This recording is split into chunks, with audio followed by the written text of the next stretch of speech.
y pues nos da mucho gusto participar con ustedes así como todas las sesiones en lo que respecta a las sesiones clínicas para los residentes. El día de hoy, pues vamos a presentar un caso algo atípico. Sé que antes teníamos un tema que al final de cuentas lo pudimos cambiar porque creemos que es un tema que les va a servir a ustedes como residentes ahorita que están en su momento de estudio, en su momento de capacitación, creemos que les va a servir mucho, sobre todo en lo que respecta a lo que son enfermedades profesionales.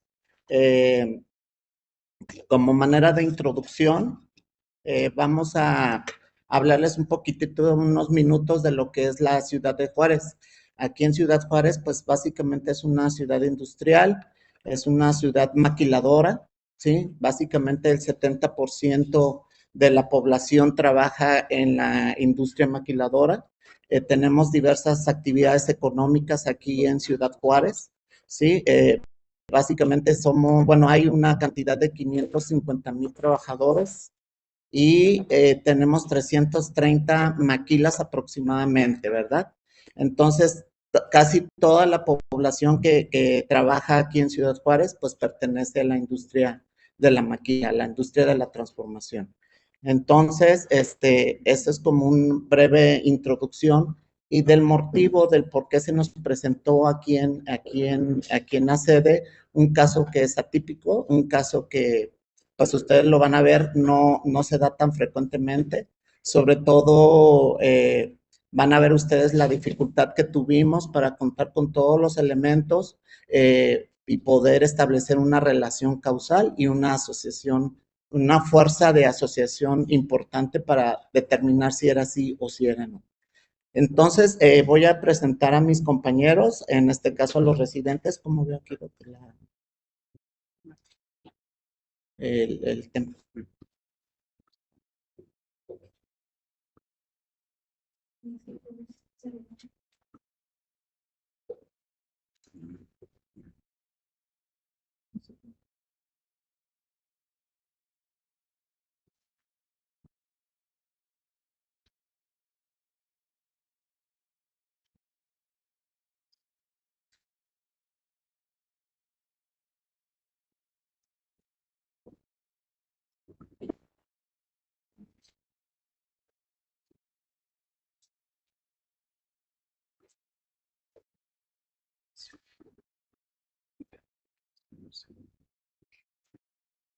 Permítanme un momento para presentarles ya la presentación.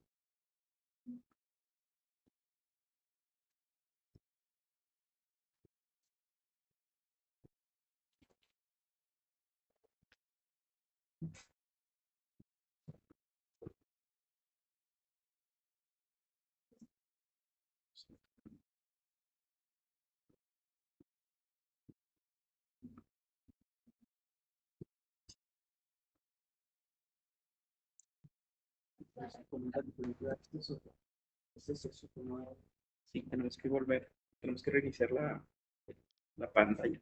Es que se nos dan un segundito para.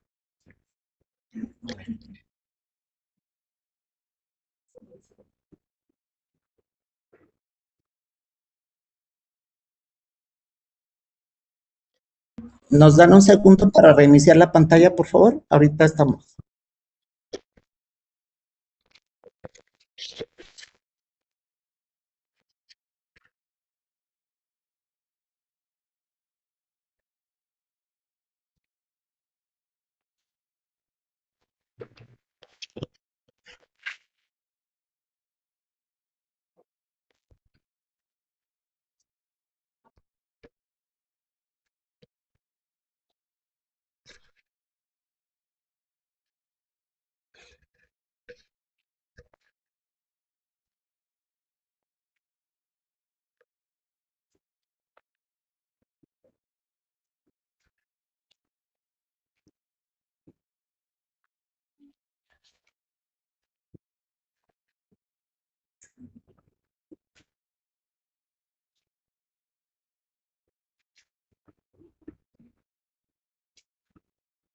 Bueno, bueno, bueno.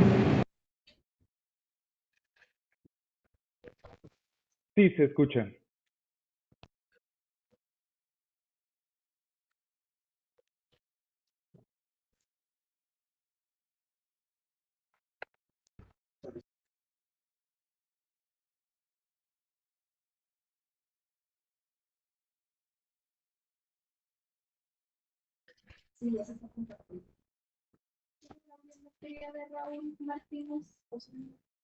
Ok.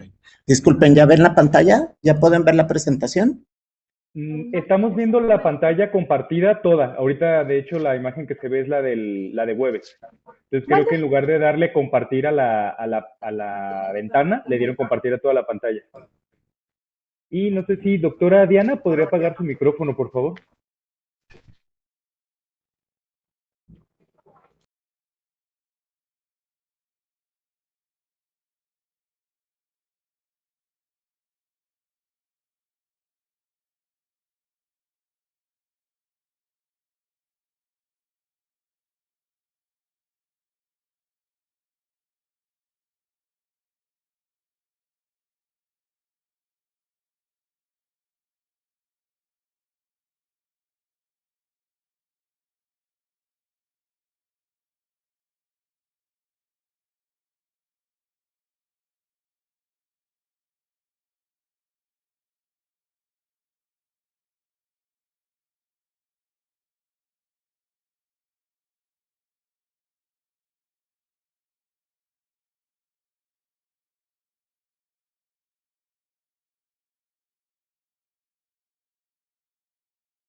No les aparece. Perdón. Sí, doctor, lo escuchamos. No se puede. Parece que vamos a cambiar de computador. No les aparece compartir ventana. Porque ahorita Sí aparece, pero solo que al parecer toda la pantalla. solo nos permite compartir la ventana, no nos permite compartir toda la pantalla. Vamos a intentarlo con otra computadora para no tener problemas.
¿Sí siguen o salieron de la sesión?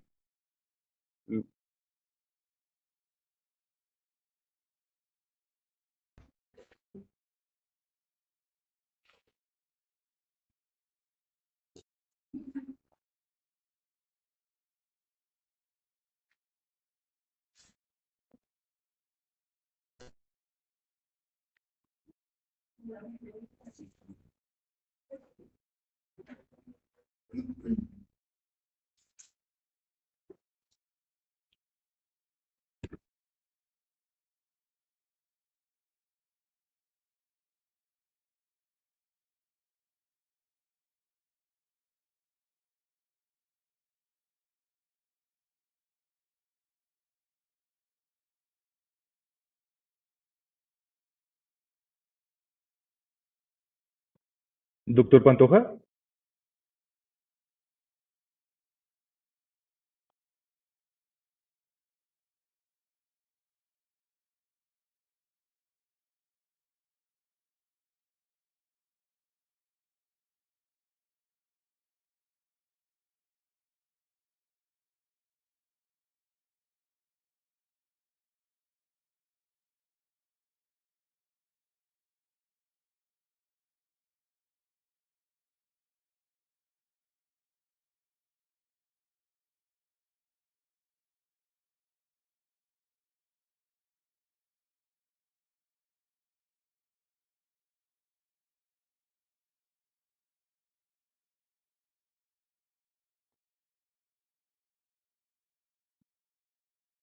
Sí está conectada la sede, si no yo les comparto la pantalla. Aquí tengo la presentación.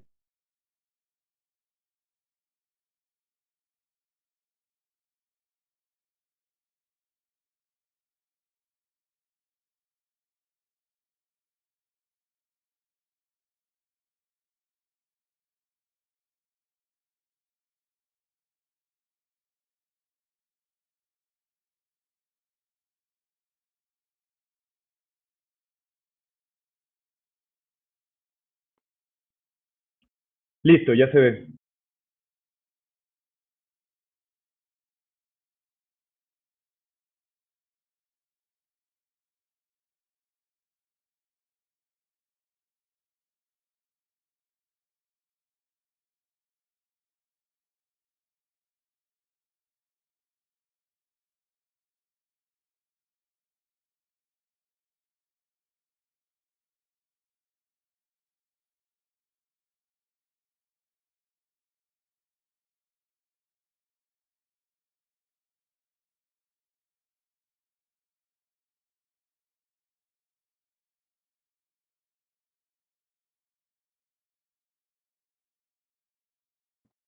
Ya se ve bien, pero no los escuchamos. No sé si inhabilitamos. ¿Cómo podría ser? Son 10.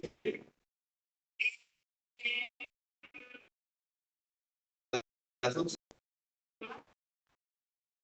¿Me escucha? ¿Cuánto le esperamos? Listo, ya los escuchamos. Perdón. Ok. Entonces, voy a presentar a los residentes que van a estar a cargo de la presentación de la sesión clínica. El doctor Aarón Lozano, que es residente de medicina del trabajo del tercer año. Voy a presentar al doctor Kevin, que es el médico residente del primer año, quien participó en esta investigación de enfermedad del trabajo. Y va a estar el ingeniero Ginel. El ingeniero Ginel Jiménez Suárez, perdón, es el ingeniero que se encargó de hacer la investigación de este caso. Entonces, ya le cedo la palabra al doctor Aarón para que empiece con la sesión. Gracias. Gracias a todos por su tiempo y disculpen también los inconvenientes que tuvimos ahorita en el proceso. Bueno, introduciendo un poquito el tema, vamos a empezar con la presentación del caso. Yo soy el doctor Aarón Rodríguez Lozano. Vamos a abordar de manera un poquito por pasos el tema y el caso como lo abordamos aquí en nuestra sede. Vamos a presentarnos nuevamente el doctor Aarón Rodríguez, el doctor Kevin, que está aquí a mi derecho, que ahorita va a abordar una parte de la presentación, y el ingeniero también que se encuentra con nosotros, que también va a participar más adelante. El doctor titular, que es nuestro doctor José Antonio Pantoja, que ya estuvo presente. Perdón, Bueno, Blanca ¿por qué García, motivo? ¿puede apagar su micrófono, por favor? Blanca García tiene su micrófono prendido, no nos deja escuchar. Gracias. Bueno, iniciando por el motivo por el cual abordamos a ese paciente que tenía una neumopatía en estudio. Bueno, básicamente el caso, a grandes rasgos, se trata de una paciente femenina de 51 años de edad, la cual fue derivada de los servicios de neumología a salud en el trabajo para una valoración inicialmente de un probable estado de invalidez. Esto con el diagnóstico de neumonitis por hipersensibilidad establecida por neumología. Se inicia el protocolo de estudio por parte del médico operativo de salud en el trabajo y detectamos 3 puntos importantes, en los cuales destaca: el primero, que se contaba con un caso, se trataba de un caso de una incapacidad prolongada de 373 días de incapacidad al momento de la valoración de los servicios de salud en el trabajo. La paciente contaba con un protocolo de estudio médico completo al momento de hacer los servicios en el trabajo, y una vez que se contó con el caso y la paciente derivada, se tuvo que realizar por el médico operativo un análisis del puesto de trabajo, el cual se determinó en el momento del interrogatorio que era compatible con una probable exposición a polvos de origen metálico, y de ahí fue el motivo por el cual se empezó a analizar este caso, pero inicialmente llegó como un caso de invalidez. Blanca García, por favor, apague su micrófono. Blanca García.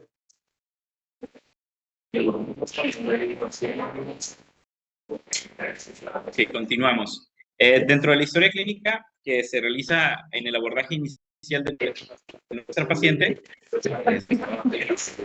bueno, tenemos que a grandes rasgos el estado civil de la paciente era casada, era originaria de Durango, pero residía aquí en la ciudad de Ciudad Juárez desde hace 35 años. Enfermedades musculoesqueléticas. Antecedentes heredofamiliares.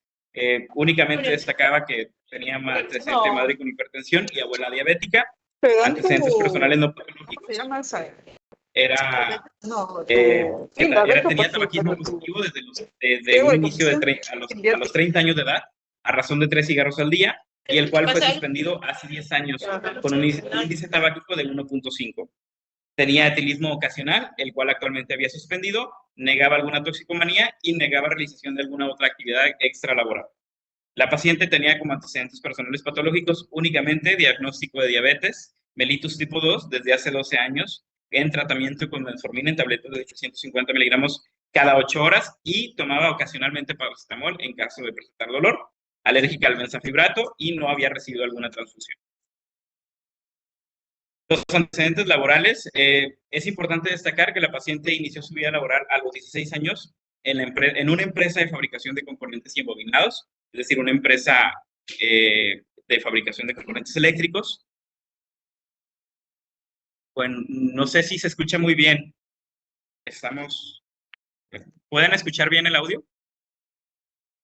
Yo sí escucho bien, yo creo que va a ser cuestión de Torreón de la conectividad y a lo mejor de Saltillo del volumen que tienen, porque sí yo le modifiqué a la conexión de los audífonos y se escucha bien. Entonces a lo mejor lo tiene bajito, Perfecto. doctora.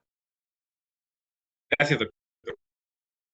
Bueno, destacando el primer empleo, era una empresa de fabricación electrónica en la cual la trabajadora realizó su actividad durante 7 meses. Posteriormente cambió de empleo a una empresa de ensamble de piezas eléctricas como operadora de producción, propiamente de ensamble de piezas eléctricas, y duró 9 meses laborando.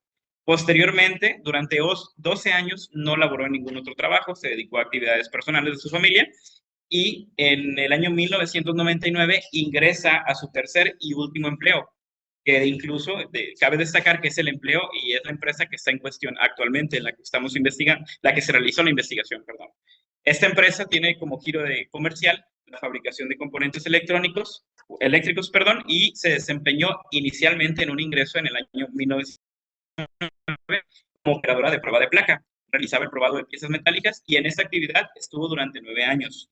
Posteriormente, la trabajadora solicitó su cambio a otra área dentro de la misma empresa por motivos personales, en donde se desempeñó como operadora de producción en estañado, estañando terminaciones eléctricas. Realizó esta operación durante 2 años y renunció en el año 2007. La empresa en estudio, pusimos una imagen de referencia. Es una empresa que se realiza, como ya lo comentábamos, a la fabricación de componentes electrónicos. Fabrican distintos tipos de componentes, pues, de acuerdo a las especificaciones de cada uno de los clientes que ellos tienen.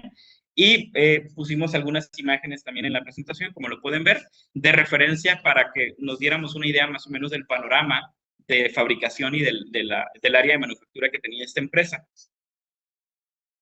Bueno, continuamos con el puesto de estudio. Es importante ahora sí en este apartado la fecha de ingreso o de reingreso más bien a la empresa. Reingresa en el año 2013, específicamente el 11 de febrero, a la empresa que previamente les comenté, en donde laboró posterior del 2013 por 11 años.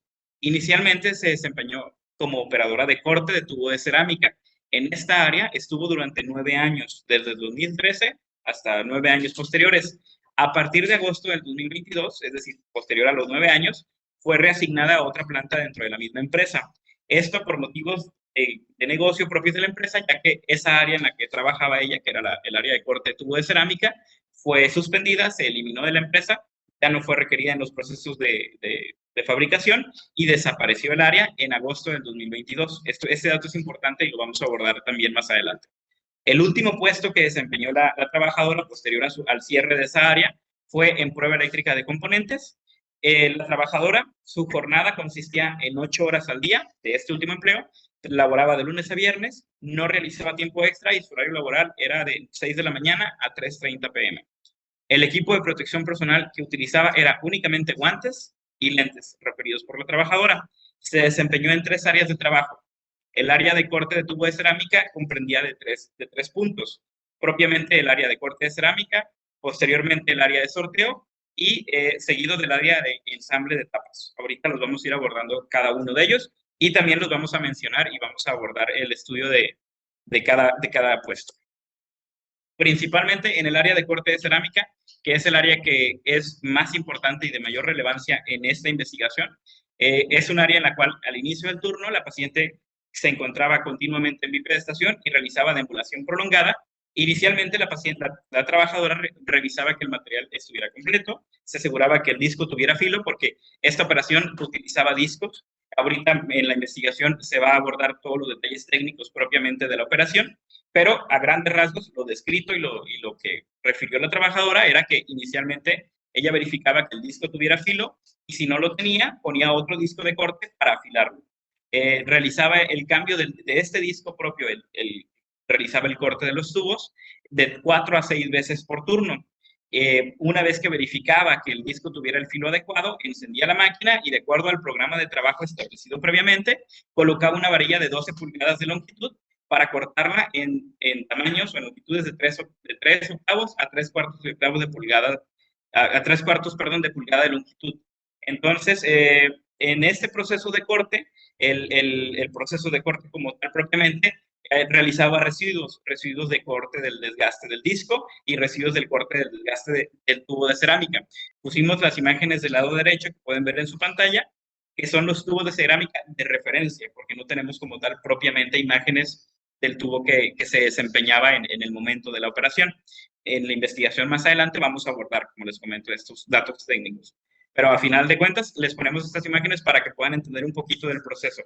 La máquina realizaba el corte de manera automática, entonces la trabajadora únicamente tenía que verificar que tuviera disco que tuviera filo, perdón, el disco y colocar la varilla para que la máquina realizara los cortes de manera automática.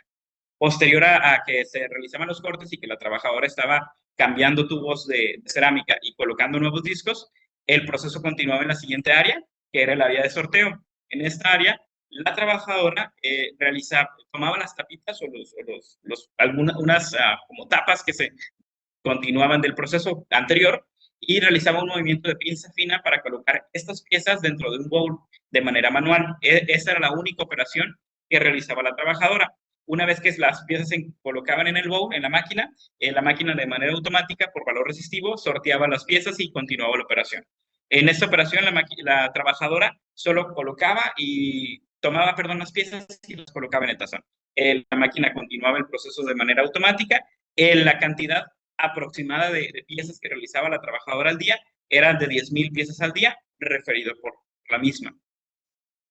Una vez que se terminaba el proceso anterior, continuaba en el área de ensamble de tapas, que al igual que el proceso anterior, las tapas las tomaba de manera con un movimiento de pinza fina y las colocaba en un bowl para que la máquina continuara el proceso. Entonces, destacando a grandes rasgos, únicamente el proceso donde la trabajadora estaba expuesta al factor de riesgo que nosotros estábamos buscando era el área de corte de tubo de cerámica. ¿Okay? Bueno, esto fue y todo lo previo a la investigación y al análisis del caso. Una vez que tenemos los antecedentes laborales, realizamos un análisis de cómo estuvo el proceso y el desarrollo del caso. Entonces, es importante destacar los siguientes puntos y por eso se los pusimos de manera puntual. La trabajadora, para que conozcan un poco del caso, inicia su padecimiento actual aproximadamente en febrero del 2019. Este fue de manera insidiosa y poco específica. Básicamente iniciaba con síntomas inespecíficos, entre otros como odinofagia, sensación de irritabilidad y sequedad a nivel faríngeo, la cual se presentaba de manera ocasional. Posteriormente se agregaba tos seca aislada, presentaba cefalea y astenia. Esto fue muy fluctuante y fue, como les comentaba, de manera insidiosa. La trabajadora inicialmente pensaba que se trataba de un resfriado o de síntomas alérgicos, por lo cual se automedicaba con analgésicos, con antihistamínicos. No presentaba mejoría, por lo cual en mayo del 2019 inició con un dolor torácico 3 de 10 en escala EVA, cefalea persistente, ataque al estado general y tos productiva con expectoración hialina, agregándose además sensación de falta de aire al realizar sus actividades físicas como caminar y subir escaleras. Por lo tanto, acude a médicos privados que le otorgan medicamento para los cuadros febriles, los cuadros gripales y antitusígenos, los cuales no otorgaron una mejoría significativa a la paciente.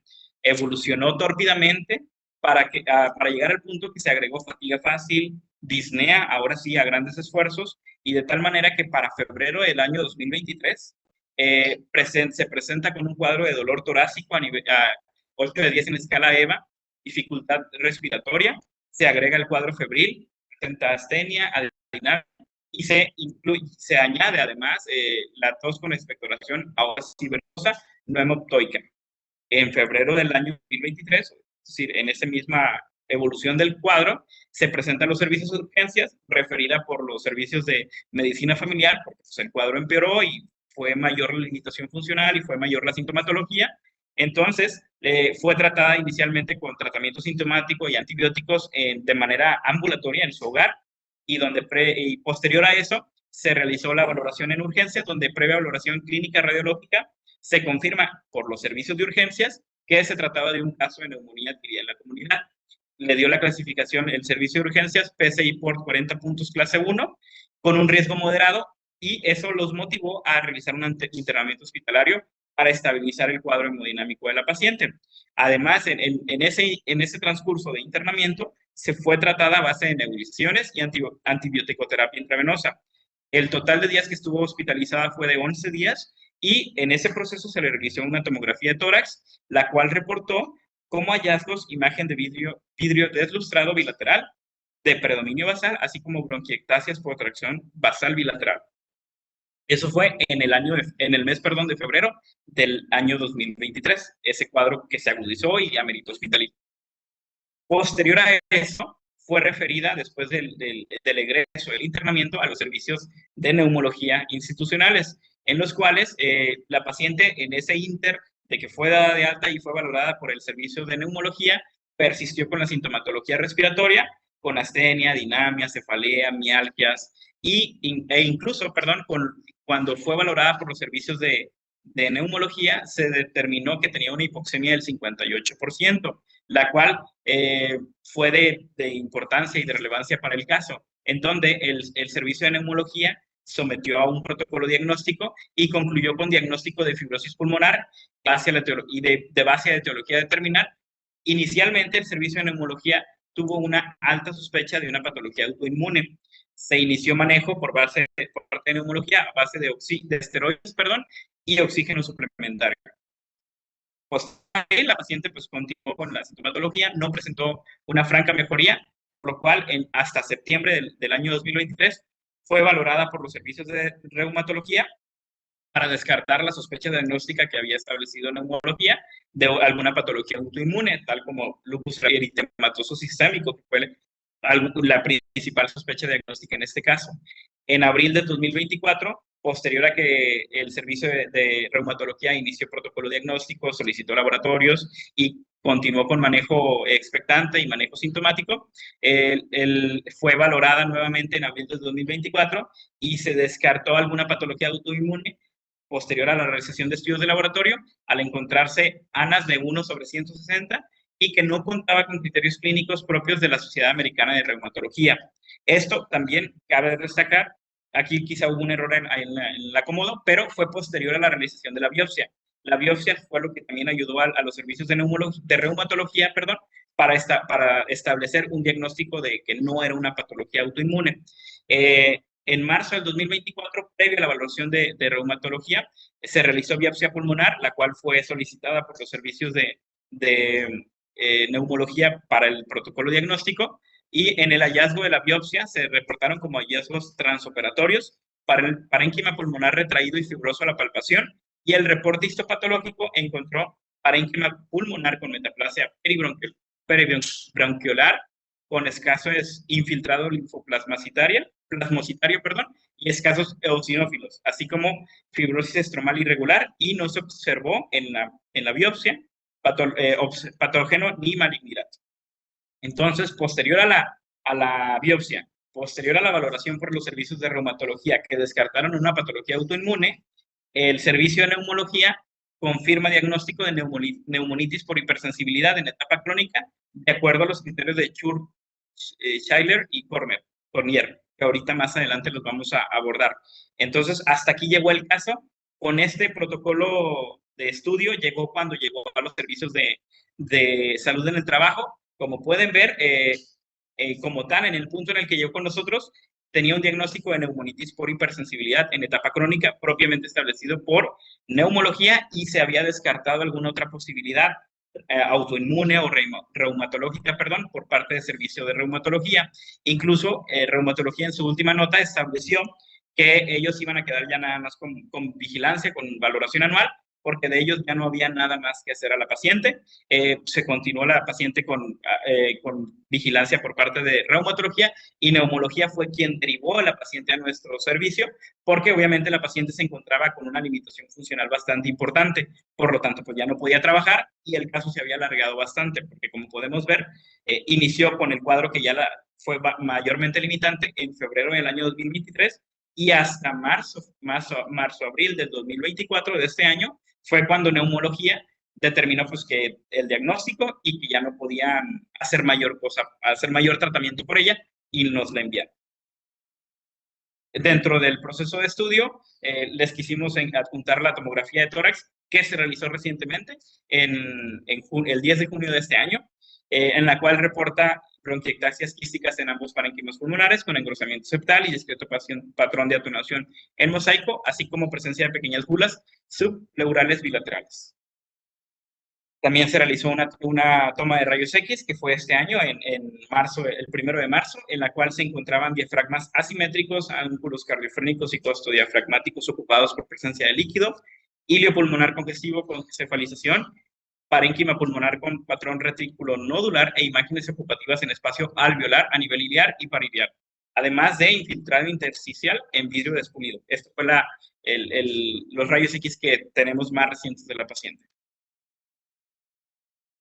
La espirometría se realizó en marzo también propiamente de este año, el 5 de marzo, en la cual se encontró una disminución de la capacidad pulmonar total, una reducción en la capacidad vital forzada, y el FEP1 una reducción en la capacidad vital forzada y la FEP1 con una relación FEP1-FBC normal. Entonces, hasta aquí, si se fijan, la fecha de los estudios se relaciona con el punto en el que fue enviada a los servicios de salud en el trabajo, que fue cuando ya la enviaron con protocolo de estudio completo para que salud en el trabajo determinara si cumplía con un estado de probable invalidez. Los últimos laboratorios que tenemos, que también fueron realizados previo al envío, fue una biometría hemática, la cual pues presentó hemoglobina de 12.6, hematocrito de 39.1%, volumen muscular medio de 90.7, linfocitos de 24.7, como hallazgos propiamente encontrados, pero no nada que nos orientara propiamente. Únicamente traumatología por estudio realizó ANAS, los cuales encontraron 1 sobre 160, que fue los que utilizó también para establecer el descarte del diagnóstico de lupus eritematoso. Los signos vitales al momento de ser valorada por los servicios de salud en el trabajo fue de peso 106 kilos, talla de 1.62 metros, frecuencia cardíaca de 89 latidos por minuto, tensión arterial de 120 sobre 80 milímetros de mercurio, frecuencia respiratoria de 21 respiraciones por minuto, temperatura normal 36.7 y saturación de oxígeno de 93%. En la exploración física realizada al momento de la valoración inicial por servicio de salud en el trabajo, teníamos una paciente de edad aparente mayor a la cronológica. Ingresó al consultorio en silla de ruedas, auxiliada por familiar. Se estaciona a bipedestación con dificultad. La marcha que tenía la paciente era lenta e insegura, dependiente de apoyo por parte del familiar que la acompañaba. No lograba variantes de la marcha. Se observaba disnea a pequeños esfuerzos, a pesar de que contaba con oxígeno suplementario a 2 litros por minuto, perdón. Cianosis peribucal, mucosa oral se encontraba hidratada, dificultad al habla por la misma disnea que presentaba, tórax con movimientos de flexión y amplexación con tiros intercostales, cicatriz quirúrgica de 15 centímetros de longitud en hemitórax izquierdo, ruidos cardíacos aumentados de intensidad, campos pulmonares hipoventilados, estertores finos bilaterales de predominio basal, miembros superiores íntegros con presencia de acropaquia, trofismo conservado, arcos de movilidad completos y dedos con llenado capilar de 3 segundos. Eso fue el hallazgo de la exploración física que encontramos. Entonces, ya después de todo este panorama del caso, queríamos hacer la siguiente pregunta. En base a lo que hemos presentado hasta ahorita, ¿ustedes qué consideraciones diagnósticas tienen, tomando como 2 posibles entidades, una neumoconiosis o una neumonitis? La pregunta es abierta, no sé si alguien quiera preguntar, alguien quiera opinar. Esa es una pregunta para la sede de Saltillo.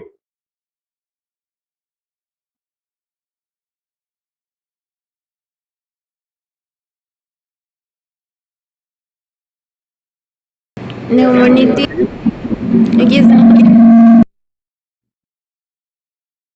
¿Por qué? ¿Por qué neumonitis?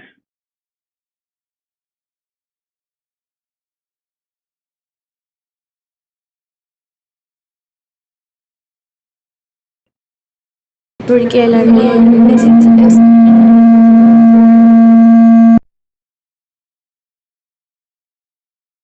Creo que tienen varios micrófonos por ahí en Saltillo, ¿o no? Al abrirlos se escucha mucha interferencia.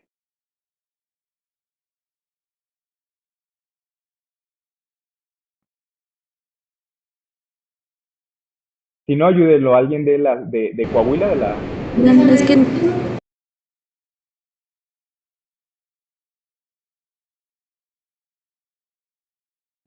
No, no los escuchamos. Mejor, bueno, sus vecinos, Monterrey, por ahí los vimos conectados también.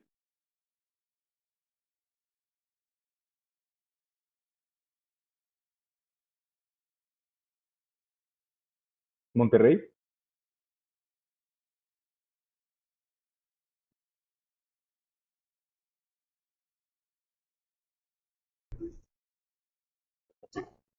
¿Se escucha? Sí, ya, se escuchan. ¿Por qué una o por qué otra? Neumoconiosis porque, bueno, en un cuadro agudo primero se presenta como una neumonitis por hipersensibilidad, o bueno, subagudo, y ya después de la evolución que tiende a ser una fibrosis pulmonar, ya sería más el cuadro característico de una neumonitis. Perdón, neumoconitis. ¿Tú crees que hay un punto en el que las imágenes por tomografía entre una neumonitis por hipersensibilidad y una neumoconiosis puedan confundirse? ¿Sí? A ver, ¿por qué? O la arquitectura pulmonar, generalmente, bueno, por ejemplo, en el caso, pues, por así decirlo, si te tomaron una biopsia, son células gigantes. Tomografía, estamos hablando de la tomografía, las imágenes radiológicas. ¿Cómo se diferencia una neumoconiosis de una neumopatía por hipersensibilidad? Ambas pueden tener fibrosis, ambas pueden tener hallazgos muy similares a los que se vieron hoy. Ambas pueden tener nódulos. ¿Cuál será la diferencia entre ambas? ¿Cómo se podrá diferenciar? Acuérdense, de lo que les digo siempre, bueno, a los que les he dado clases de toxi, a un médico del trabajo no se le puede ir una neumoconiosis jamás, jamás.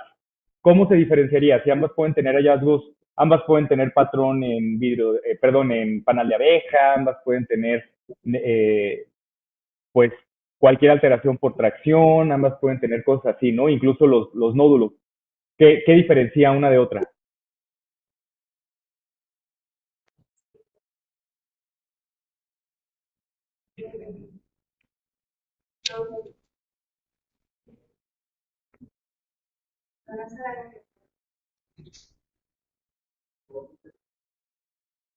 No se entiende muy bien. No sabemos la respuesta.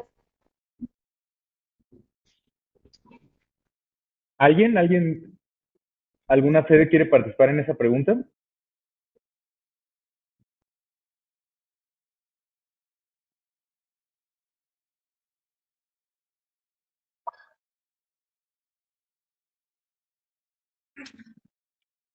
¿Hay alguna otra de las sedes de Coahuila, alguien de la sede de Coahuila o todos están en el mismo micrófono? Ellos Yo, son los doctor. expertos. Adelante. ¿Cómo se diferenciarían en imagen?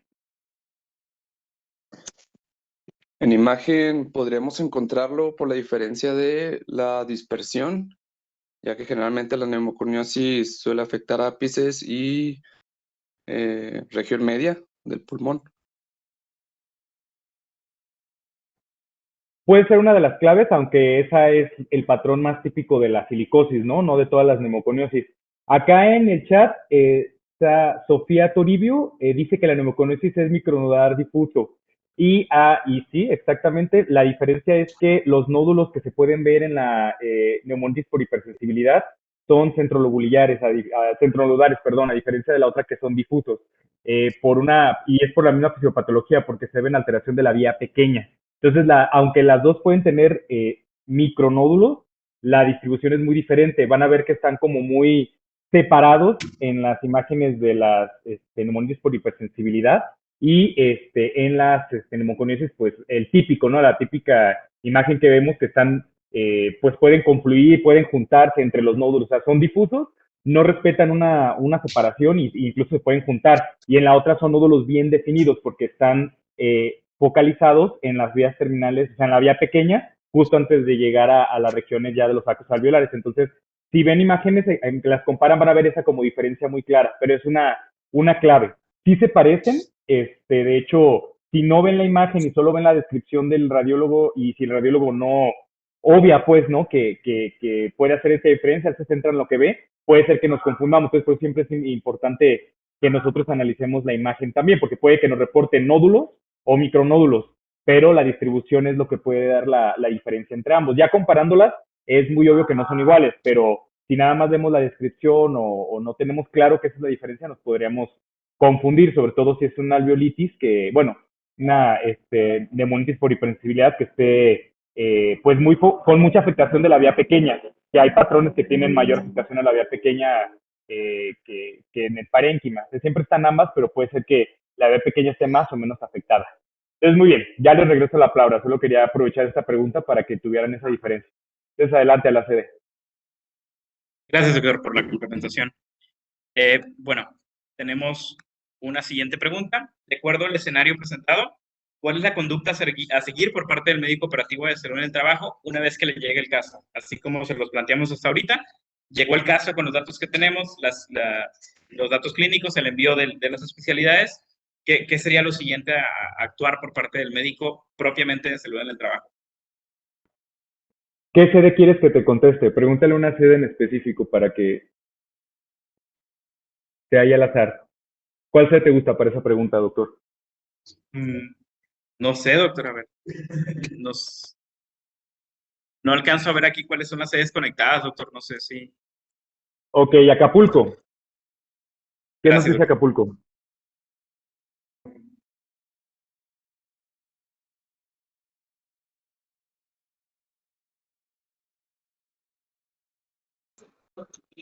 Pues sería la calificación de la enfermedad de trabajo y sus secuelas. ¿De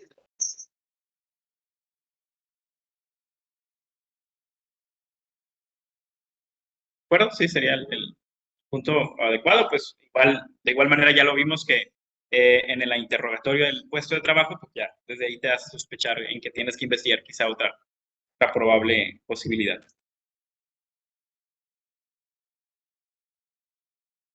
Ok, en este punto queríamos abordar un poquito de cómo las vías por las cuales puede actuar el médico del trabajo en base al procedimiento que tenemos de investigación de enfermedades de trabajo.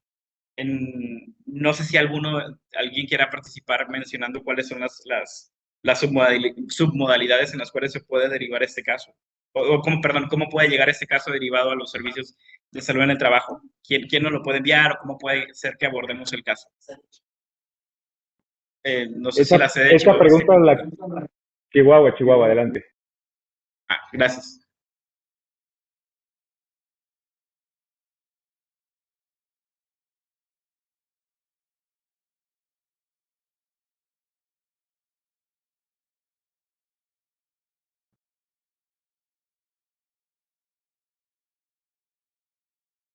Si no, la sede de Jalapa. Gracias, doctor.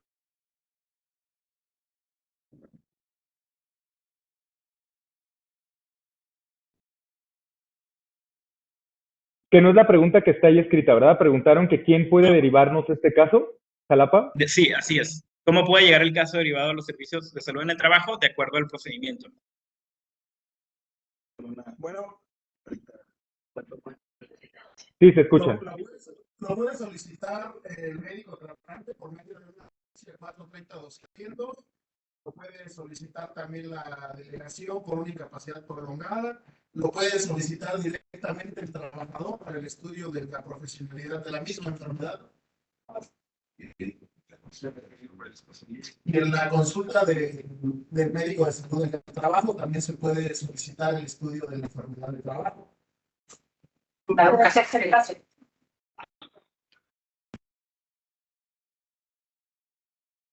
Ok, de acuerdo, perfecto, es correcto. Gracias. Ahora sí, la tercera y última pregunta. De acuerdo al escenario presentado, ¿cómo investigarían el caso si ya no existe el puesto de trabajo como tal? Como se lo mencionamos, en 2022 la empresa cerró esa área y en el momento de la investigación o en el momento de análisis del caso, pues tenemos que, el siguiente paso pues, es investigar, ¿verdad? La probable enfermedad de trabajo. ¿Cómo le harían ustedes si tuvieran este caso para investigar la causa? No sé si la sede de Mérida nos puede apoyar.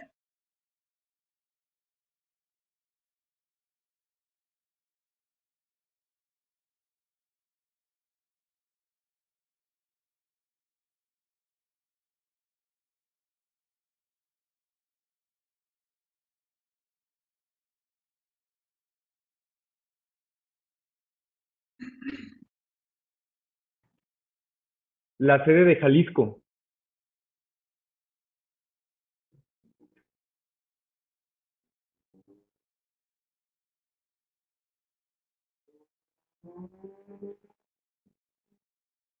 Podemos ver que están comentando en el chat, solo que no nos sale el completo porque como tenemos la pantalla compartida.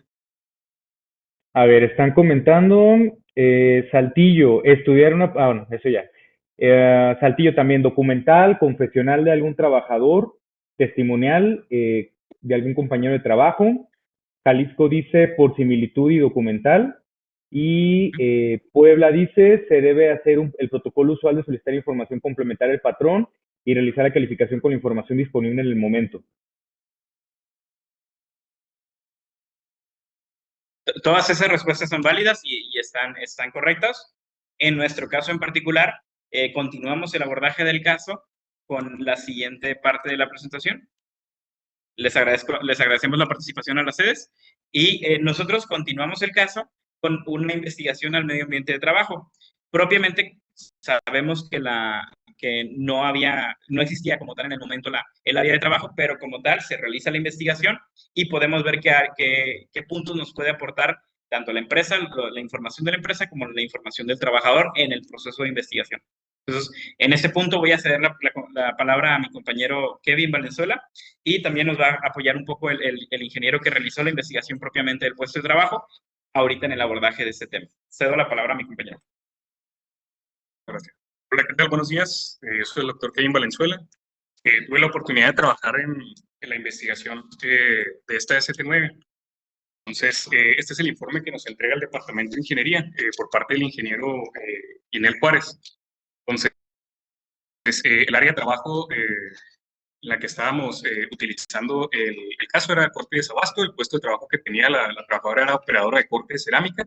Ella tenía una antigüedad de 11 años en la empresa, 9 años en concreto se desempeñó en ese puesto. Trabajaba 40 horas a la semana, turno matutino, con horario de 6 a.m. a 3:30 p.m. No tenía horas extras, el tipo de proceso era continuo y el tipo de función era operativa. Entonces, dentro de las observaciones de la operación, de acuerdo con lo manifestado, ella se llegó a desempeñar en 4 áreas diferentes. El afilado de discos de tungsteno, el cual es en concreto el área que ya no existe desde el 2022, el corte de cerámica, la colocación de tapas y el área de sorteo. Algunas de ellas ya fueron desarrolladas por parte de mi compañero. Dentro de la estación de trabajo, aquí podemos ver en la imagen, en la parte de atrás se alcanza a apreciar la piedra esmeril. Entonces, esta era utilizada para sacarle filo a los discos de tungsteno. Estos eran utilizados para cortar los tubos de cerámica. Se alcanza a apreciar ahí una imagen en la que se puede observar el equipo de protección personal que era pues, recomendado por la empresa. No había ningún tipo de protección para vía respiratoria, solamente utilizaban guantes y lentes. Entonces, en este caso, la empresa informa que la piedra esmeril estaba compuesta sobre todo por óxido de aluminio. Aquí se alcanza a apreciar también la máquina cortadora. Aquí es donde se realizaba el corte de los tubos de cerámica.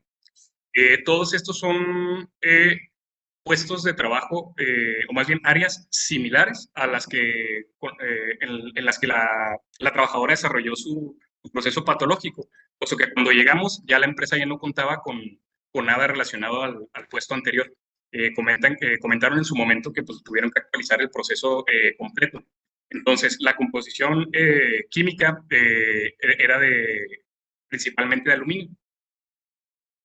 Entonces, bueno, una de las actividades que identificamos como graves para la trabajadora era el afilado de los discos. Entonces, de entrada, esta era condicionada por qué tanto estaban desgastándose estos previamente durante el corte de los tubos de cerámica. Entonces, ella, una vez que identificaba que ya no estaban cortando bien o que la cerámica ya no salía con los estándares de calidad que a ella le exigía a la empresa, tenía que tomar uno de estos discos y llevarlo justamente a la piedra, al afilado. Entonces, se generaban constantemente partículas y polvo, que es lo que logramos identificar. La trabajadora durante la investigación llegó a referir que solía tener secreción hialina acompañada de partículas negras completamente identificables, por ejemplo, a la hora de sacudirse en el mismo papel que llegaba a utilizar. Entonces, los factores de riesgo que se identificaron en el medio ambiente fue la exposición a partículas de polvo de tungsteno derivado de la operación de afilado de discos de tungsteno en la máquina afiladora manual. La empresa no cuenta con monitoreos ambientales sobre los polvos suspendidos en el ambiente, ni actual, ni en la época en la que la trabajadora se desempeñó en este puesto de trabajo. Entonces, y otro detalle es que esta trabajadora en concreto fue la única que se desempeñó en el afilado de los discos. Si bien había otras trabajadoras en el área de corte de cerámica, ella era la única que se encargaba de afilar los discos de tungsteno. Entonces, aquí se encuentra conmigo el ingeniero Juárez, el cual nos va a comentar qué es lo que se hace en estos casos, tomando en cuenta que la empresa no contaba con el estudio de monitoreo ambiental. Hola, ¿qué tal? Buen día a todos. Un gusto saludarlos. Miren, en el caso en particular de la trabajadora expuesta a partículas de polvo de tungsteno, muchas veces nosotros cuando nos acercamos a hacer las investigaciones propias de enfermedad de trabajo, lo primero que solicitamos es que la empresa, bueno, identificamos al agente contaminante laboral le solicitamos a la empresa si ya tiene el estudio precisamente del reconocimiento y evaluación de los agentes químicos del medio ambiente laboral.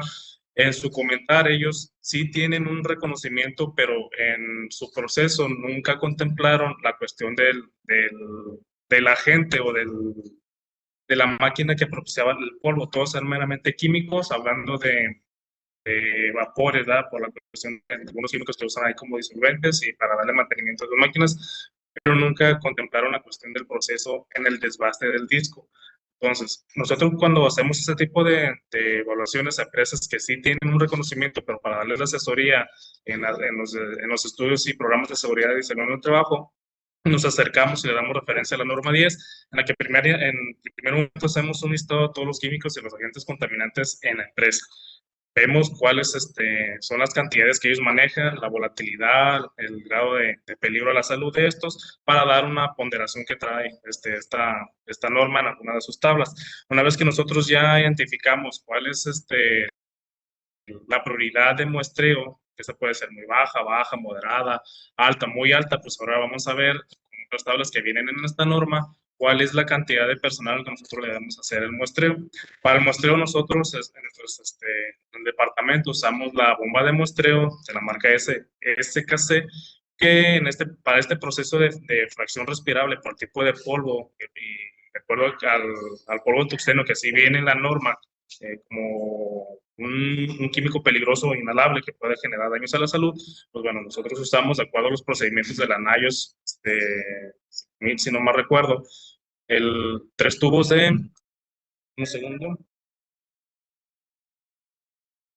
para la fracción respirable usamos la metodología MTA o la MAS 014 o la A11 con gravimetría, en el que nosotros usamos cartuchos de 3 secciones y un ciclón de aluminio. Dependiendo de los cálculos que nosotros hacemos para flujo alto o flujo bajo, pues bueno, ya determinamos la cantidad de cartuchos que nosotros necesitamos para durante la jornada de trabajo estar haciendo la captación de cada uno de estos, del agente contaminante laboral.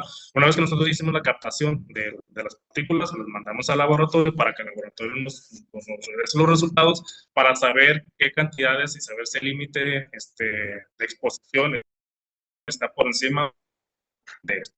Ya una vez que nosotros identificamos que puede estar por arriba o por abajo, pues bueno, ya emitimos las recomendaciones a la empresa y les hacemos la mención, ¿verdad? En este caso, a lo mejor colocar barreras físicas protectoras para que el polvo no se desarticule en el ambiente laboral como tal, sistemas de extracción localizados, el EPP requerido, que en este caso, dependiendo del agente contaminante o de polvo, pues algún tipo de respirador orgánico o inorgánico, y pues bueno, ya todas las medidas que podamos ahí comentar y asesorar. Para este caso, la empresa no tenía Perdón, nada de voy a esto. interrumpir un poquito, ingeniero. Perdón, nada más. Estamos en tiempo de la sesión. Al principio, pues hubo 15 minutos de retraso por todo el problema de conectividad que hubo. Entonces, lo que les quiero comentar es que las sedes que no puedan continuar, pues se pueden retirar sin ningún problema. Y pues bueno, vamos a extenderla 15 minutos a los que se puedan quedar por esos problemas de conexión que hubo. Entonces nada más quería comentar eso, los que puedan, pues nos quedamos, los que no, pues ni modo, sabemos que a lo mejor ya tenían cosas programadas en punto, ¿no? Entonces ya, adelante, ingeniero, gracias. Claro, muchas gracias.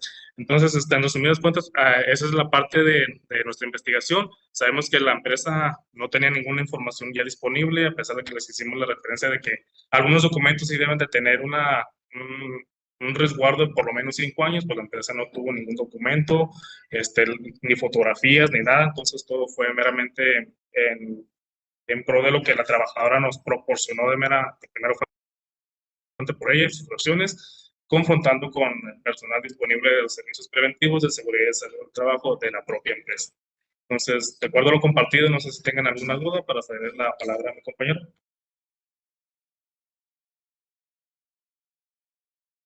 Muchas gracias. Pues muchas gracias por su intervención. Creo que fue bastante útil. Muy bien, entonces, una vez terminado el proceso de apilado de los discos, pues la trabajadora tenía que continuar ahora con el proceso de limpieza del área. Durante este proceso lo tenía que hacer 2 veces por turno y pues lo que tenía que hacer era retirar el polvo acumulado del mismo desgaste del disco y una vez que se pulió o se afiló en la piedra.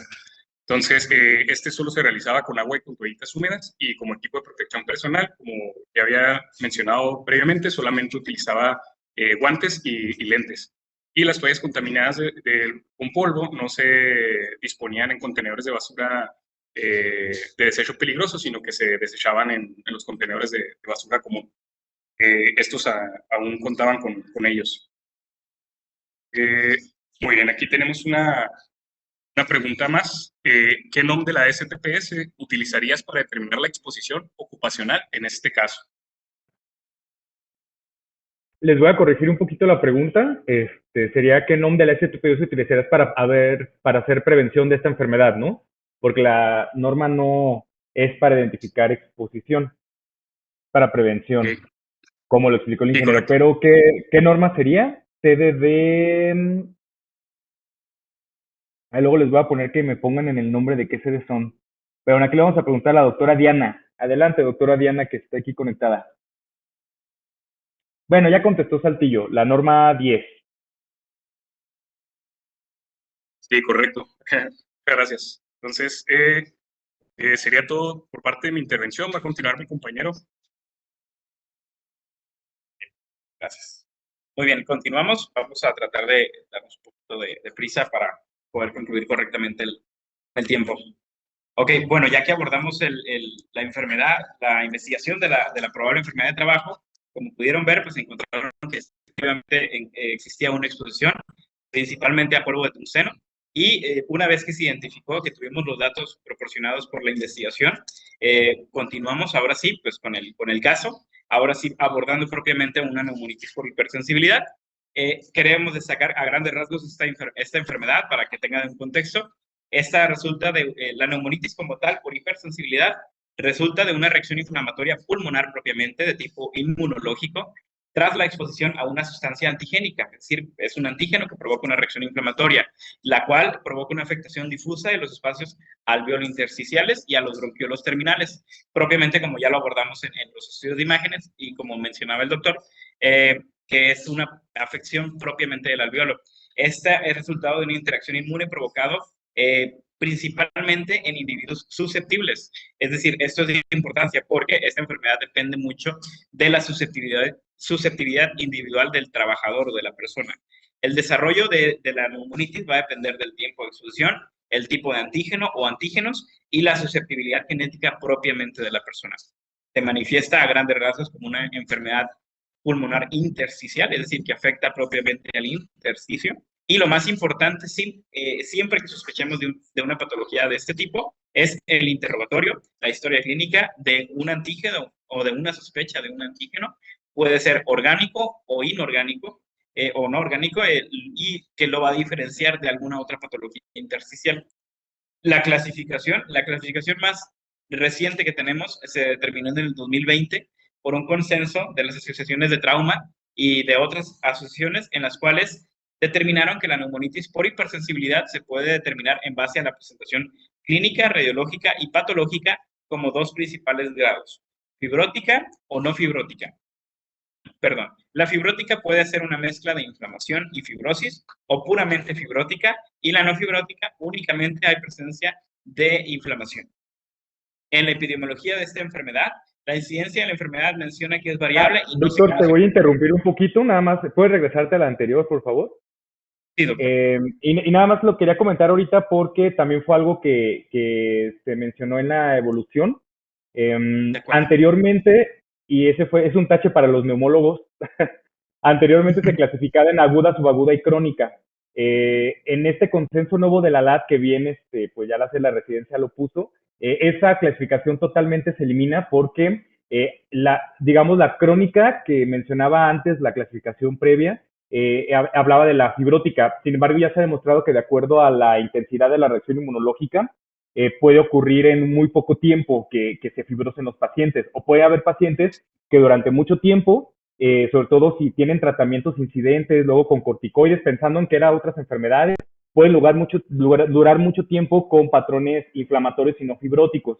Entonces, hoy en día, este consenso que está muy bueno, que espero que lo hayan leído y si no, por ahí se los mando a los profesores titulares, ya nada más nos la diferencia si fibrótica, no fibrótica, de acuerdo al patrón que se ve en la tomografía. Y nos quitamos para todo lo que se escriba acerca de esto, de que si es aguda o crónica. Además, esto cacha mucho con nuestro procedimiento de enfermedades de trabajo, porque, bueno, como vieron en este caso y va a contrastar con lo que hemos hecho en los otros casos pulmonares, en general no se piden estudios del medio ambiente de trabajo para, digamos, las enfermedades, muchas de las pulmonares. En esta, en general, sí se va a necesitar, y hasta vienen los algoritmos diagnósticos de otras de las guías que se ven en el 2021, de la CHES. ¿Por qué? Porque es de lo más importante. El algoritmo empieza con que se sepa la exposición ocupacional, no los niveles de exposición, o sea, no la medición ambiental, sino el reconocimiento de a qué se expone. O sea, eso es muy importante. Entonces, puede ser un paciente que tenga un patrón inflamatorio o fibrótico y que la latencia de la enfermedad sea corta, y entonces cae en que si hagamos el estudio, ¿no? Cuando se tiene duda o sea, con todo lo, como viene nuestro procedimiento, ¿no? Con todo lo, no me dio información el patrón, entonces voy a hacer estudio inmediatamente laboral, y esta sería una enfermedad, en la mayoría de los casos, se fibrosan en menos de un año. O sea, son de latencias, pues no son latencias largas como la silicosis y las otras que vimos en sesiones previas. Entonces, bueno, eso es algo importante. Pero bueno, quería aprovechar esta diapositiva para comentar eso. Muchos, y esto es algo que le celebro a la sede, muchos se quedan con lo que dice el neumólogo. En realidad, los expertos en estas enfermedades que son ambientales somos nosotros, y somos los que tenemos que ser actualizados, ¿no? Entonces, van a llegar así, crónica, con las clasificaciones viejas, ¿no? Esta es la clasificación nueva de la LAD 2020. Hay una de la CHES 2021 que conviven ambas clasificaciones, aclara algunas de las cosas, y es con lo que tenemos que trabajar ya no se llama alveolitis, ¿no? En la neumopatía por hipersensibilidad. Entonces ya, adelante, doctor. Gracias, doctor. Gracias por la complementación, y como lo dice usted, es completamente acertado. Ya la clasificación cambió, anteriormente se utilizaban otras y quisimos ponerlo lo más actualizado, porque sí, como lo comentaba, propiamente el diagnóstico de neumología lo incluían como crónico. Sí. Continuando con la epidemiología, inicialmente esta enfermedad tiene un subdiagnóstico muy alto, dado que las patologías intersticiales, la neumonitis por hipersensibilidad, representa hasta un 20% aproximadamente, y no siempre se identifica adecuadamente. Existe una amplia variabilidad y depende propiamente del antígeno que induce la respuesta inflamatoria, y se puede documentar ya sea local o regional en diferentes países, y depende mucho del clima, de la ocupación del paciente, de los hobbies, de las exposiciones ambientales. Aquí quisimos poner un poquito de cómo se encontraba. En Estados Unidos se menciona que llega a haber hasta un 30%, en Canadá se presenta hasta un 20% también comparado con las patologías intersticiales. En España mencionaba un 18%, en India un 47%, y en Dinamarca una de las más bajas, de 4.1 por 100.000 habitantes. Entonces, es muy variado, depende mucho de la localidad donde te encuentres y de los antígenos que se encuentren en el área, pero a grandes rasgos es una entidad que está muy subdiagnosticada. La clínica y el curso de la enfermedad propiamente depende del tipo del antígeno, la duración de la exposición, ya sea continua o intermitente, y que exista uno o pueden incluirse más antígenos inhalados. Se presenta principalmente en adultos jóvenes y personas de edad avanzada, mayores de 65 años. Mencionaba la literatura que el patrón que predomina principalmente en ellos es el patrón fibrótico. La fase aguda inflamatoria no fibrótica se va a caracterizar por tos seca, disnea, fiebre, mialgias, y se puede presentar de 6 hasta 8 horas después de una exposición masiva al antígeno, y puede simular un resfrío o una patología infecciosa, cosa que coincide con el inicio de nuestra paciente. Se recuerdan un poquito de cómo se presentó el caso de manera insidiosa, con síntomas que se pudieran confundir con alguna otra patología, pues, de menor molestia. Los síntomas pueden desaparecer en las primeras 24 horas o en pocos días, hablando de la fase aguda inflamatoria. En la forma crónica o fibrótica se caracteriza ya propiamente por disnea, tos, estertores al final de la inspiración y pérdida de peso. Según la duración de la exposición al antígeno, se puede presentar como disnea progresiva con deterioro en la clase funcional, o empeoramiento de la fibrosis y llegar a un punto de falla respiratoria. El curso y pronóstico va a ser favorable en algunos casos al retirarse de la exposición, cursando con remisión de los síntomas, pero menciona en la literatura que puede llegar a un punto en el que la exposición al antígeno sea tanto que se desarrolla la forma fibrótica y como tal pues ya deje una secuela permanente. Destacar un poco lo que comentaba usted, doctor, que no hay un punto de corte de decir al año, a los 2 años, a los 3 años se va a presentar la forma fibrótica. Cada paciente puede presentarlo, algunos al año, algunos a los 2 años, algunos a los 3 años. Es completamente variable dependiendo de la susceptibilidad de cada paciente. Los hallazgos de progresión tomográfica de la enfermedad incluye la presencia de bronquiectasias por tracción, paralización hallazgos de progresión funcional en el deterioro de la afectación pulmonar, o incluso un descenso en la capacidad vital funcional por espirometría de hasta un 10%, a grandes rasgos.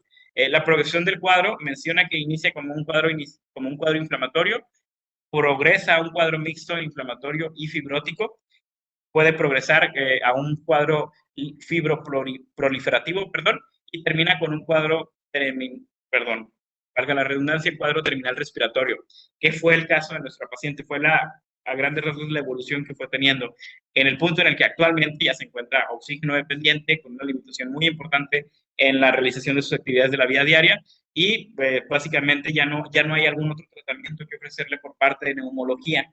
Entonces, si se fijan, en el caso de nuestra paciente evolucionó rápidamente con la exposición continua hacia un cuadro terminal respiratorio, pero otros casos que pueden llegar a presentarse no necesariamente tienen que llegar a esta etapa, y no en esa etapa los vamos a identificar. Entonces, es la importancia de poder identificar oportunamente y poder prevenir también este tipo de situaciones. La patogénesis de la enfermedad menciona que existen más de 200 antígenos o agentes inductores que pueden causar este tipo de neumonitis, dentro de los cuales destacan, y la literatura es precisa, en que destacan los agentes orgánicos, ¿ok? Pero también se pueden presentar con agentes inorgánicos, como lo son los químicos, los farmacéuticos y los metales, que es el caso que estamos abordando en este momento. El antígeno no va a variar, como ya lo comentábamos, de la geografía, el lugar donde se encuentra el trabajador, y va a variar también en función del peso molecular. Menciona que hasta en un 40-50% de los casos se logra identificar el antígeno. En el resto, la mitad prácticamente, no se logra identificar el antígeno responsable que está ocasionando la neumonitis. La patogénesis, la exposición a partículas de tungsteno, propiamente hablando de este compuesto, menores a un milímetro, provoca un depósito persistente de tungsteno en los pulmones, lo que provoca una inflamación pulmonar. Es decir, el tungsteno actúa como un antígeno que provoca una inflamación, una activación de los fibroblastos, así como la acumulación y aumento de citocinas proinflamatorias que producen patologías pulmonares mediadas propiamente por la exposición a este compuesto. Genéticamente, como ya les comentaba, existe una susceptibilidad individual muy importante y muy marcada en este tipo de desarrollo de enfermedades. Los polimorfismos en los genes del complejo principal de histocompatibilidad pueden estar presentes. Aquí mencionamos algunos que pueden estar, o que se han identificado que pueden estar relacionados con una mayor susceptibilidad a evolucionar hacia fases más avanzadas o unas fases progresivas como las son patrones fibróticos. Los hallazgos radiológicos propiamente de la enfermedad, el estudio de elección para la realización de el abordaje de estos casos es una tomografía de tórax. Fundamentalmente se menciona en la literatura que es importante que se realicen tomas en inspiración y expiración y se busque un patrón de mosaico en las imágenes de inspiración y un patrón de atrapamiento aéreo en la expiración.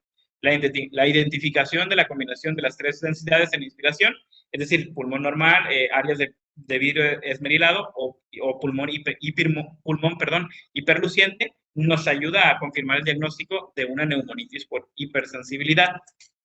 El patrón histopatológico mencionaba que lo que pudiéramos encontrar en una biopsia se basaba en un artículo que utilizamos, es como lo confirmábamos, como lo podemos ver en el cuadro, en la tabla del lado izquierdo, con una sospecha probable y una sospecha indeterminada. Son varios los puntos que se abordan, pero a grandes rasgos queríamos que supieran que existen patrones propiamente de neumonitis no fibrótica y patrones propiamente de neumonitis fibrótica, que fueron los que se basaba propiamente para establecer el diagnóstico de una neumonitis con patrón fibrótico propiamente con el ayudo de la realización de la biopsia pulmonar.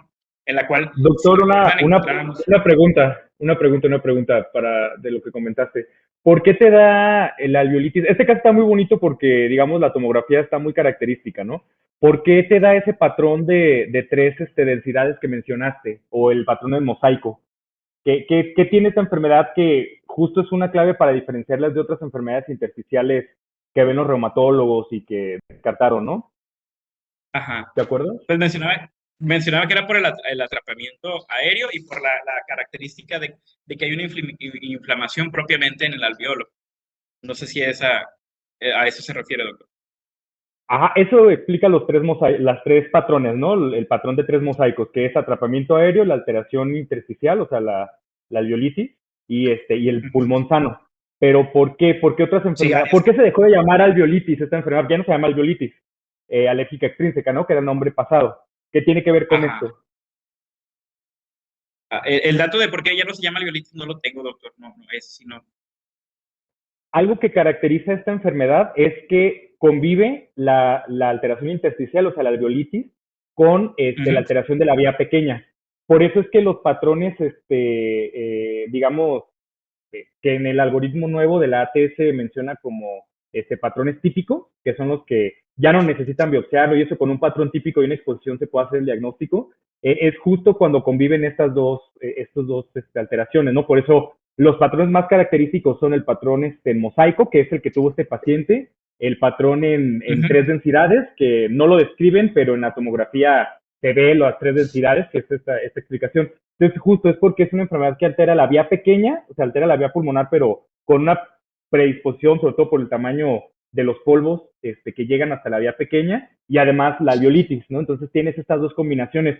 La mayoría de las enfermedades de reuma que le preguntaron al reumatólogo, que es la artritis reumatoide con alteración intersticial, o lupus, o las neumopatías que ellos ven, no traen el componente de la vía pequeña. Entonces ven pues los patrones en vidrio despulido, ven esas cosas, o las ya los fibrosantes, pues las canalizaciones, eso, pero no ven el atrapamiento de aire. Y justo una forma de diagnosticarlo es tener las dos tomografías que ya mencionó el doctor, tenerlas en inspiración y en expiración para ver cómo se comportan estas atenuaciones.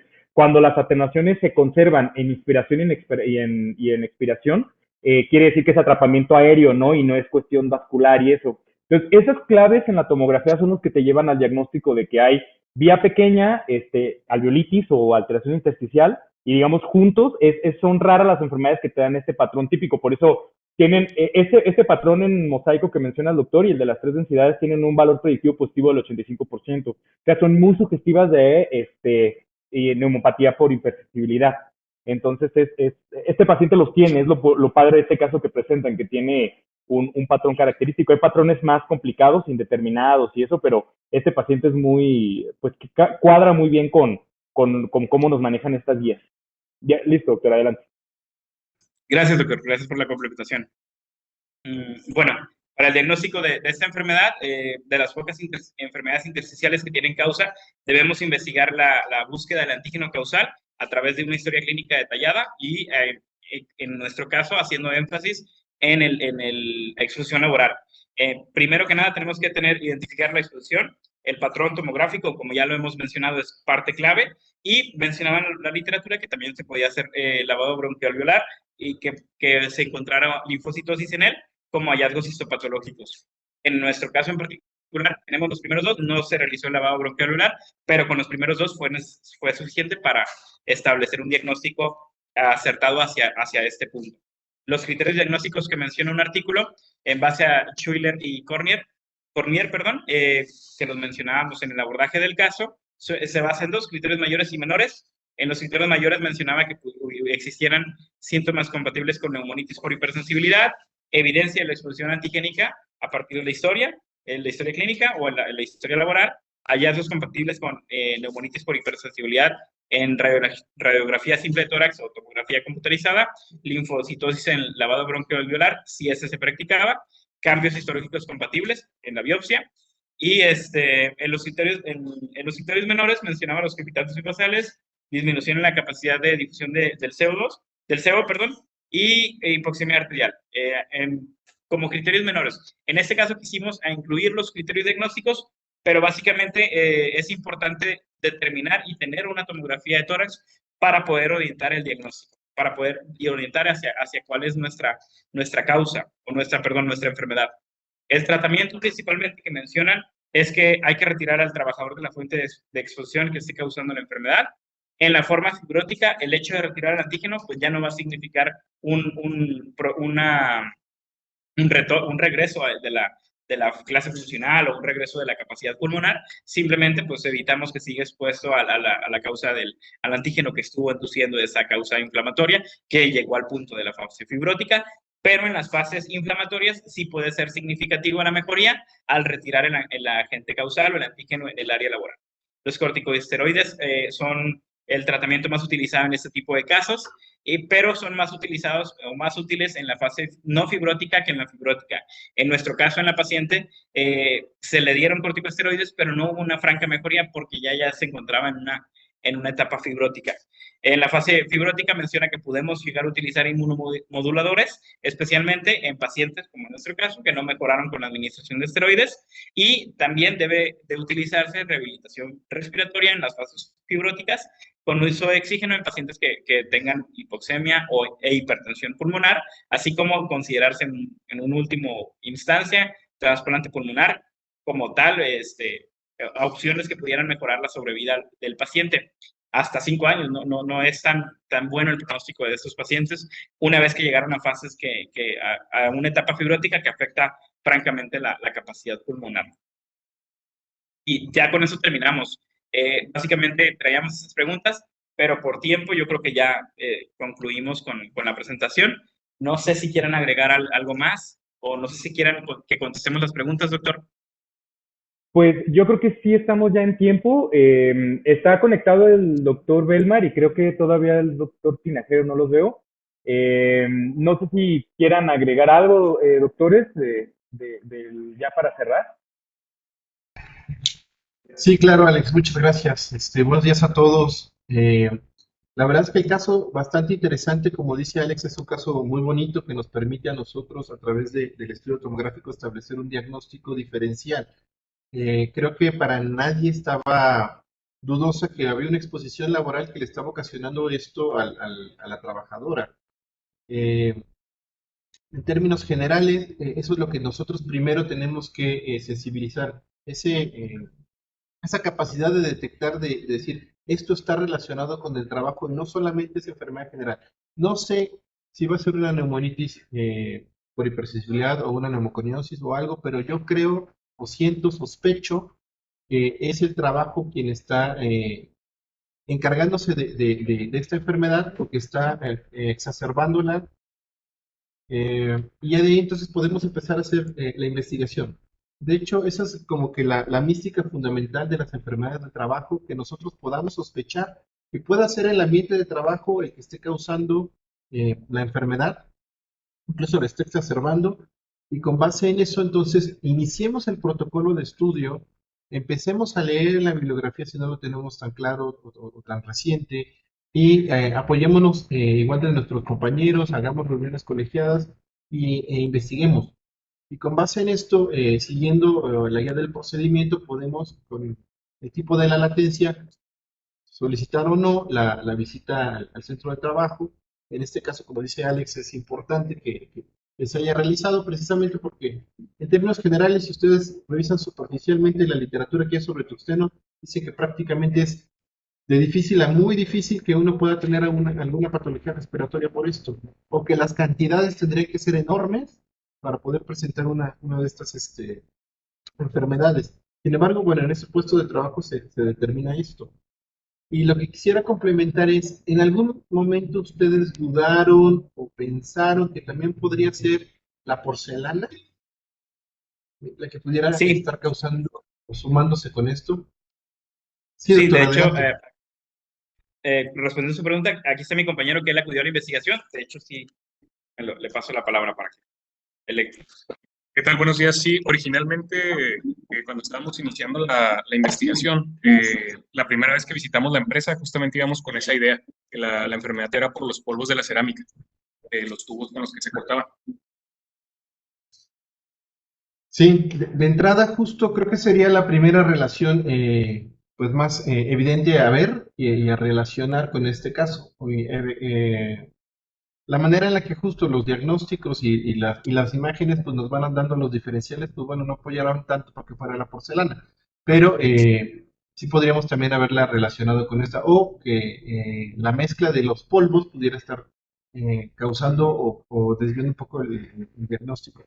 La verdad es que me pareció un caso muy interesante. Felicidades a todos los que participaron y bueno, de lo que se trata es eso, ¿no? De que nosotros sospechemos que es el trabajo el que pudiera estar ocasionando los daños a la salud que tienen los trabajadores.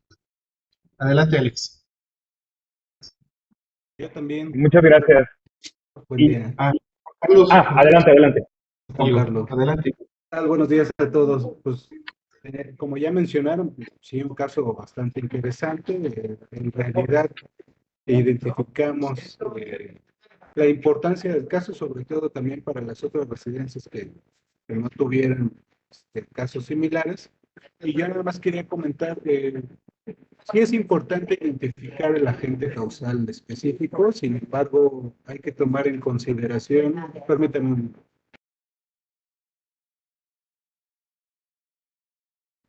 Sí es importante mencionar que para las prestaciones a los trabajadores, pues a lo mejor no es tan importante tener el agente específico, ¿no? Entonces, hemos identificado que a veces, en algunos casos, se alarga un poquito el proceso de reconocimiento porque estamos haciendo todas las investigaciones necesarias. Sin embargo, hay casos que ya nos llegan con un diagnóstico preciso, que es lo que nosotros les pedimos al momento de llenar una ST9, y pueden ya llegar con el diagnóstico de una neumonitis o por hipersensibilidad, y bueno, será nuestra labor identificar el agente causal, pero en ese momento que ya tenemos el diagnóstico preciso, pues podemos hacer ya la calificación de la enfermedad, ¿no? Y no retrasar más las prestaciones a los trabajadores. Y bueno, ya dentro del curso del estudio del caso, pues bueno, ya después determinaremos el agente específico, ¿no? Pero ya cuando el trabajador ya esté gozando de una prestación, perdón, porque acuérdense que pues la incapacidad por enfermedad general se paga el 60% a partir del cuarto día, y si son trabajadores obreros, pues no ganan mucho dinero, entonces sí sería importante también darles el beneficio de la incapacidad del monto económico cuando ya tenemos pues todos los elementos necesarios para hacer la calificación. Y pues nuevamente muchas felicidades, un muy bonito caso a todos. Gracias, doctor. Gracias, doctor. Y nada muchas más gracias. para concluir, nada más comentar que sí que se calificó como sí de trabajo debido a que se encontró la suficiente fuerza de asociación. Muchas gracias.